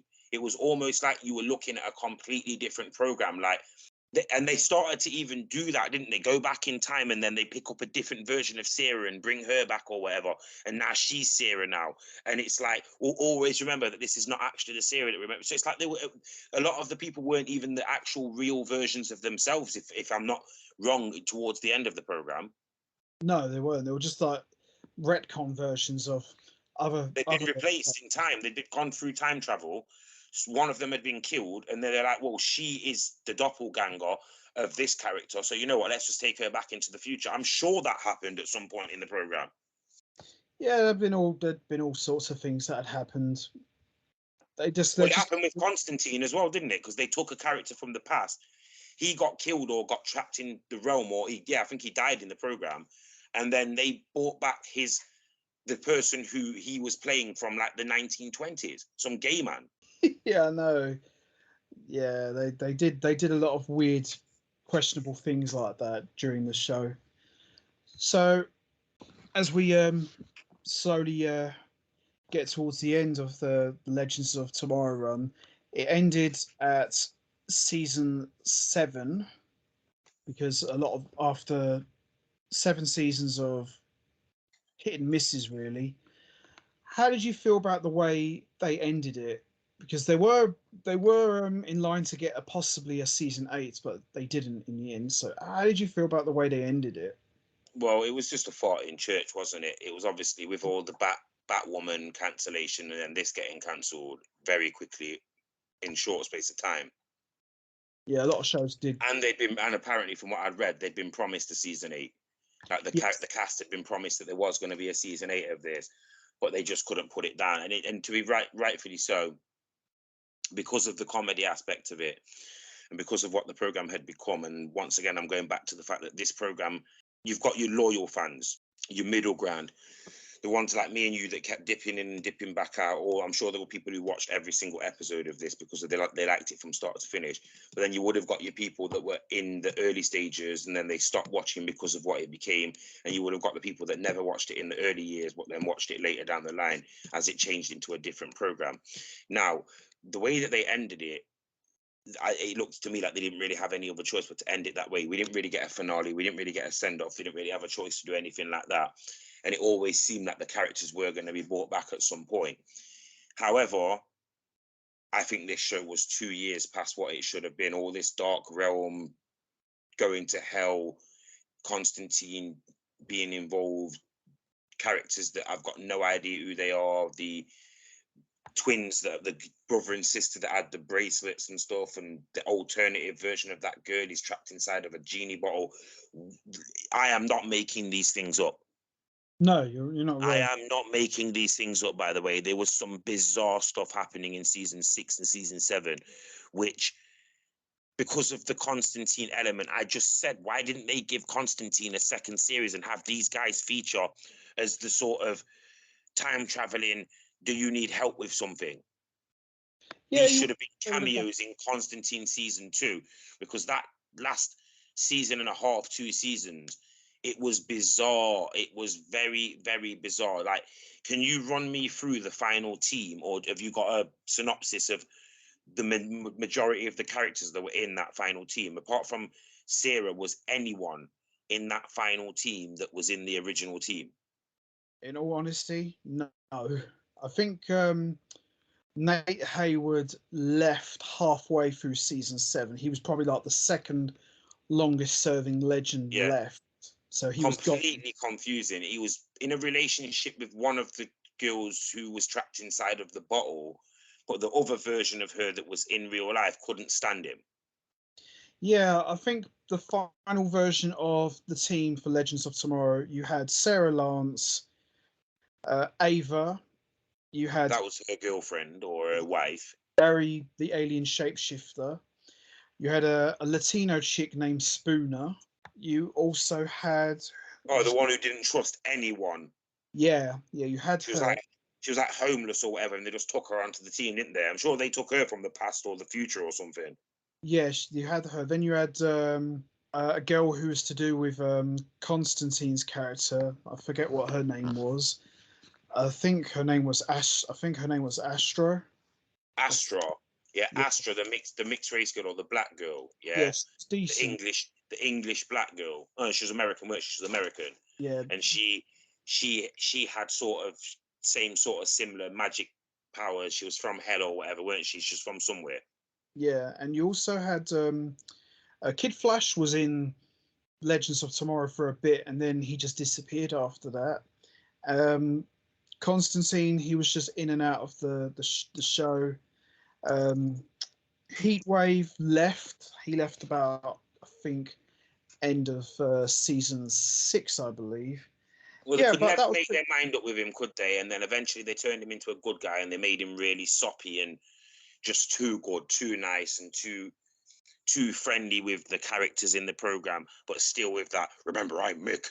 You know what I mean? Like, basically just like birds, like that. very, very grumpy wrestler sort of vibe. The guy who was a heel for 30 years, and then all of a sudden, when he's 58 years old, he turns face.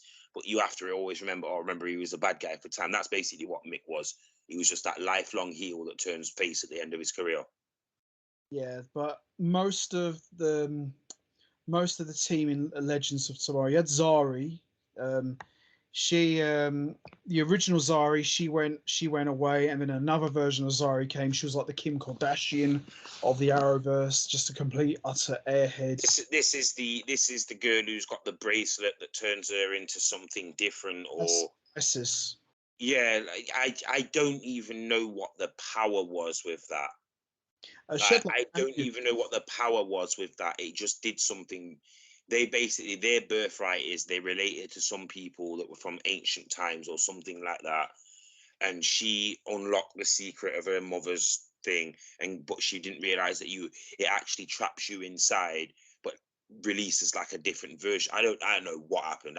Honestly, if you can explain how that girl went from being just the quintessential sort of I found this special power character into this alternative version of herself, while the other one's trapped inside of like a genie in the bottle situation. Honestly, I don't know if I missed too much, but that made absolutely no sense to me whatsoever. And then when they brought a brother in who was like jealous of her because Yeah, he was like a thief or whatever, and he couldn't be trusted, but they let him on the team because he was her brother. yeah, you had all that stuff going on as well. Yeah, that was pretty much the final version of the team, and you had Mona, who's like Chinese girl. For me, she was the worst character of the entire show's run. She was awful. Thankfully, they didn't keep her on for too long. I mean, she's a cute looking girl, but she had no place on the show whatsoever. And she wasn't even a DC character. She was just made up for the show. Diversity, mate. They were just trying to be so Yeah, diverse. Every program needed to have a person of every single different color, just so that no one took offense. Every program needed to have a couple that was having problems, a character that was either gay, lesbian, bisexual, or whatever. It was insane. Towards the end of these programs, in the mid to late series of these programs, I don't know what kind of politics was taking place behind the scenes, but it is so obvious to me that they didn't know what to do after they decided, well, a character like this has to be included, and this colored character has to be included, and this person has to be included, and we have to have a few women involved as well. And it's like, well, what are we going to do with all these characters? exactly. Forget about who the characters are and what color they are or whatever. What are we going to do with this, oddball group of people? This has already got this program out of them all. All the programs did it, but this program out of them all needed way less of diversity and all that, because we already had enough of that from the start, where they were building a team full of legends that were really just random oddball characters that they didn't really know what to do with. Yeah, pretty much. I And then that mean, word as well, legends. Why were they legends? of I mean, Legends of it did Time. say it, didn't it? The Legends of Tomorrow, but we never got to see them become the Legends of Tomorrow. No, we The didn't. time travel aspect, I'm sure, was supposed to have been that eventually they time travel years in the future. Maybe they did this at some point in the program, but I never seen this. They time travel somewhere in the future, and they are like the Flash of the future. Like they're everywhere. It's like these people are the people that save the world. Yeah, they never. I don't think they ever got that far, to be honest. I I think don't the think whole they ever thought about that being the ending. I feel no. like that was supposed to have been the original ending of the first series, and then after that, it was like, yeah, let's keep it going. And then they just completely forgot that that was the actual overwhelming thing that was supposed to have been like the Yeah. focus of the show. Because the show, you got to admit, the name of the show made no sense. So how was the show supposed to make sense? Well, yeah, exactly. I mean, the way the show ended. I mean, season 7, it just ended because I know, as you said, they were supposed to get a season 8, but they never got it in the end. I mean, on one side, I was relieved. I thought, thank God this show's over. But at the same time, I was a bit bummed out because I would have liked to have seen the show get a proper ending. Because when the show was good, it was really good. But when it was not on the top of its game, it just went off the cliff. But I really was hoping that, they would have got at least another season. But I was hoping that they get another season, but it'll be a shorter one. So instead of having 13 episodes, we'll get maybe 8 episodes, so they could just wrap it up and just go their separate ways. But that never happened. The episode that they did do, I think, was in season 7. A lot of people said that was the best episode of the show. That should have been the ending there.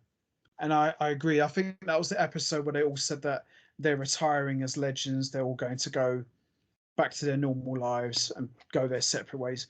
Maybe that should have been the final episode of the Legends of Tomorrow, but they didn't. They still hanged it out for like 4 or 5 more episodes longer. But yeah, I mean, it is a shame. It's never nice to see a show end so abruptly, but the writing was on the wall, to be honest. I mean, I'm quite amazed the show lasted as long as it did. But, it is what it is. So, before we start to wrap this up, we're going to rank all 7 seasons from bad to good. Rex, we'll start with you. Where do you rank seasons 1 to 7? Bad to good? What, individually each one, or just the whole thing as a whole? All 7 seasons individually. None of them were great. The first two were watchable, and Mm, they were, you know, acceptable. So I'm just gonna say the first two were maybe a 6, 7 out of 10. yeah, The third, fourth was still watchable, but had some really confusing outcomes to situations which I couldn't understand. So I'm going to give that a 5. And then progressively, as it went on, the next few series are like at best 3s and 4s. Like, it did improve season 6 and season 7, because they were focused more, like I said, on the villain of the week. We finally just got the villain of the week.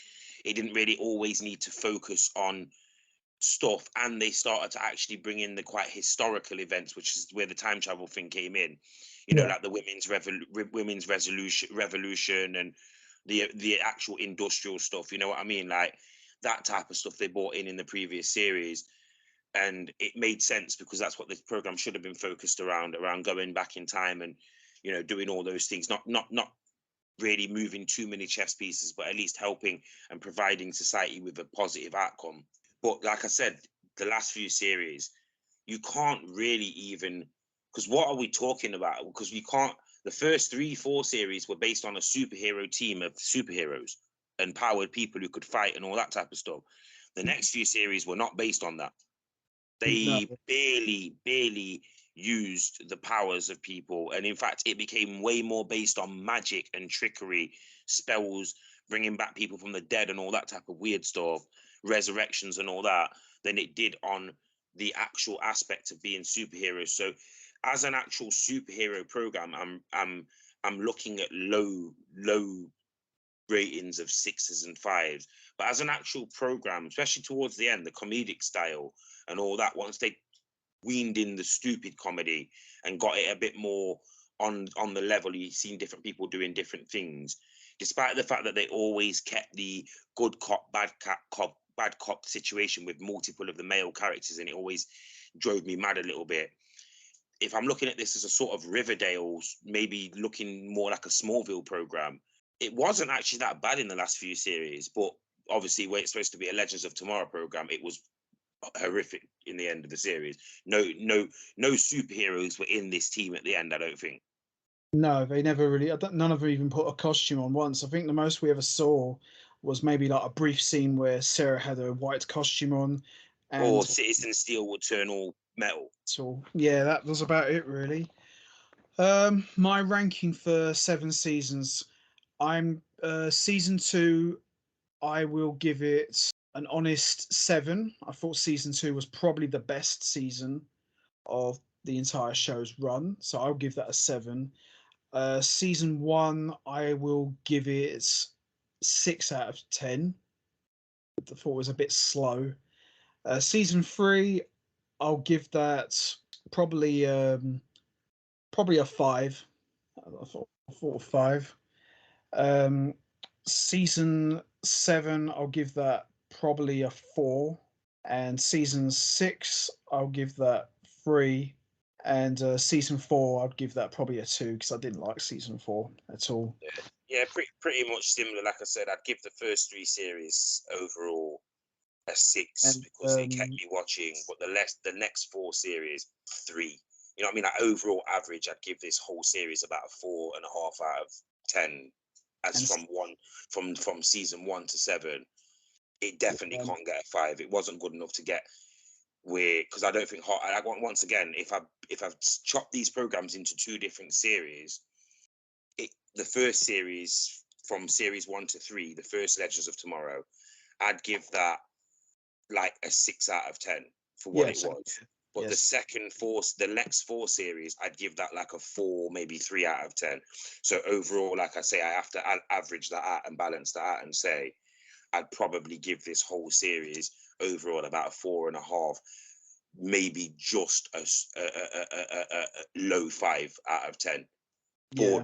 Borderline like late 4, 5 out of 10. And I would also probably give season 5 a 4 as well. But yeah, as you say, if you cut both, if you cut the show in half, you know, season 1 to 3 was pretty solid, about 5, and then season 4 to 7, I'd probably give it maybe a 4. But yeah, overall, I would probably agree with you as well. This was definitely. I understand for those fans that probably started watching around about the reboot season 4, 5, and they started to notice and stick around because it had that sort of comedic element to it. I'm sure the program that you watched is not the program that we're talking about tonight. Like, and I understand that there is an element that if you take them final 3 series and you just put them as Legends of Tomorrow, what it was the final 3 series with the comedy and all that in there, to some people, this show was really good. and I see where they're coming from. Separate, no, not really having to follow along with this major storyline. There'll be an overline story arc, but it's like legend, it's like villain of the week, all that aspect about it. Yes, this program could be seen as like a 7, 8 out of 10, that final 3 series. But when I'm looking at this program as what it was supposed to have been in the early series, the Legends of Tomorrow, based on the DC characters, and it's actually supposed to be based on superheroes, comparing this to any other program in the Arrowverse, the last 3 series, it was not a, it had less superhero stuff than Smallville. Oh, absolutely. Well, Smallville still had that, though. That's what I mean. And they deliberately, for certain series of Smallville, tried to keep suits and all that out of the program. Yeah, which this is fair enough because of the story they were trying to tell, which is. But in this program, they literally had powered characters that literally had no costumes, no nothing. They just had the ability. Like even Ray, I'm sure, towards the end was just shrinking down in his normal clothes. Probably may have done for one episode, so he didn't wear his suit. Because he basically his focus at one point was trying to find different ways so that he could change the way that he shrunk, and he did this and he did that. And like I said, it never fit in with the team dynamic. Characters in this program should have been, and I know that's another thing that I'm glad that I've got a chance to mention before we close this up. Why have a team of people that actually, if you weigh up these characters, I'm just going to use a phrase, they are teamless characters. Apart from Heatwave and Captain Cold, obvious what they bring to the table, and they were already friends already. They were the only team members in this. The rest of them didn't have qualities that should have been part of a team. No, they didn't. Apart from obviously Firestorm. Like, so you've got Firestorm, but you've also got Heatwave, which made no sense having Firestorm. And then you've got Atom, which made no sense in having Firestorm because, of course, the intelligence of Stein, the intelligence of Ray in this. But the team element, Firestorm and the way that they've got a bond together, and then Heatwave, which is almost like the same sort of amalgamation of fire and ice meeting together. They were 2 individual teams. The rest of the people are not part of a team. There was no time in this program from series 1 to series 7 where you actually seen them operate usefully as a team. It would just be 4 of them get their ass kicked, and then maybe they need somebody who's got a heat ray, so a heat wave comes in, or maybe they need somebody who's got a cold gun, so Captain Cold comes in. That's what was the problem that I had with this more than anything, which was the whole Hawk Girl and Hawkman. Also, they're the key to this, but then they're going to have absolutely no use after their situation's gone. So like we said earlier on, maybe this wasn't supposed to be a long thing. The fact that it lasted 7 series in the end goes to show that someone must have liked this program. And that's why I'm mentioning that I understand that there were 2 different audiences. Well, there was 3 different audiences. There was the people who, like me and you, who dabbled in and watched it from the start to finish, and then there's people who came at the start and people who came at the end. Yeah, I mean, pretty much, really. That's pretty much how it was. You know, that's how it started. It started out as a superhero show, then it became half a superhero show and comedic, and then eventually just went full-blown comedy. So, in terms of success and failure in the Arrowverse, where would you rank Legends of Tomorrow? Success or failure? It's got to be a failure, hasn't it? There is no way that this can be looked at as a success. I don't think that this was ever supposed to be. This can't be looked at as a success. I don't think that this was ever supposed to be a success. I think this literally, like I said earlier on, was supposed to just be, let's just give these people something to do while they're not on any of the other programs. Like, there was no way that this was destined to fail from the start because they never knew what they were doing with any of the characters. I mean, I don't know what you would say, but there were some positives, which any program should have some positives. Was this ever supposed to succeed? I'm not really too sure. I mean, I don't really know what the payoff was supposed to be. Was this supposed to be a big show for the Arrowverse? I don't know. I mean, I don't really understand what they were trying to aim for. You know, it just seemed like they just didn't know what direction to go in. But yeah, I'm definitely with you. I would definitely say Legends of Tomorrow was a complete failure because it was one of those shows. It had potential. It started off okay-ish. As I said at the beginning, it did get off to a very slow start, but it slowly got better along the way. Then once they started getting rid of certain characters like Stein, Jefferson, and Snart, it just affected the entire show's dynamic and eventually just went off the cliff in the end to the point it was unrecognizable. So yeah, I would definitely say that Legends of Tomorrow was a complete failure because, like you said, they weren't really sure if this show was supposed to be successful or not, but it ultimately turned out not to be. Shame, really, because there was a little point for a while that I didn't mind Legends of Tomorrow, especially around season two. I thought, yeah, it's actually not a bad show, but No, with the height of the Arrowverse, it was definitely a watchable program. It had a purpose. Like, although this has not been the most positive review, which none of these seem to turn out very positive, no, it's everything's better in theory, yeah, especially if you've not got anywhere near the production. Looking back now, I'm going to be honest, it's a credit that Greg Berlanti and them lot managed to actually put any of this on television, because they clearly did this without anywhere near the production. If they would have given the Green Lantern or any of those bad DC movies budgets to this television studio, I'm sure they could have done something much more better. It doesn't matter about special effects and all that. I'm not really interested in that, because the fact of the matter is the special effects could have been absolutely amazing, but the storylines just didn't live up to what they were supposed to be. And Legends of Tomorrow is literally the peering glass into why they should not have dragged out these programs the way that they did, because there is sometimes too much bad can look like it's just, this is what it is. So we're just watching it, we're just handing it. It's basically like what wrestling has been once again over the years. When it becomes stale and it becomes bad, people watch because it's almost like it's by habit. It's like watching football when you support a team that's just not a very good team, or any sports team that's not a very good team. It's loyalty, isn't it? You're watching it through loyalty, and sometimes you're not seeing the bad stuff. But I am almost certain that there is not many people out there that would be able to sit in our comment section below and say, no, these are the good points that I've seen of this show, and there is nothing bad about this show. You can't argue with the things that we've said. We've not been too positive about this, but then overall, if you can make sense of what this program was, then you're a much more patient and, you know, educated DC fan than I am. Because if you can show me the background and lore which makes this make sense, then I'll give you credit, because I don't think it exists. yeah, yeah. I'm totally with you. I mean, obviously, if there are people out there who enjoyed the show, then yeah, more power to you. Good for you. You enjoy what you enjoy. But if you're like us, who are hardcore geeks, you know, who know these characters very well from pre live action, then you know how we feel, because we wanted these shows to be good, but unfortunately, that didn't happen. So that's going to be it from us. We are going to wrap this up now. What did you think of Legends of Tomorrow? Did you enjoy it?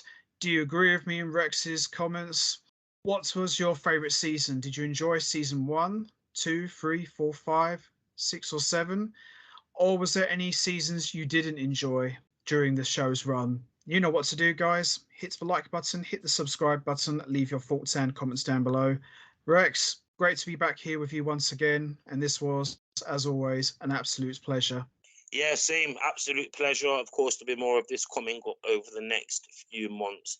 But yeah, let's keep this on a roll. And once again, let us know how you feel in the comments section below. Peace out, guys. So until next time, take care, everybody, and stay safe. And once again, as always, much appreciated. Thanks for listening.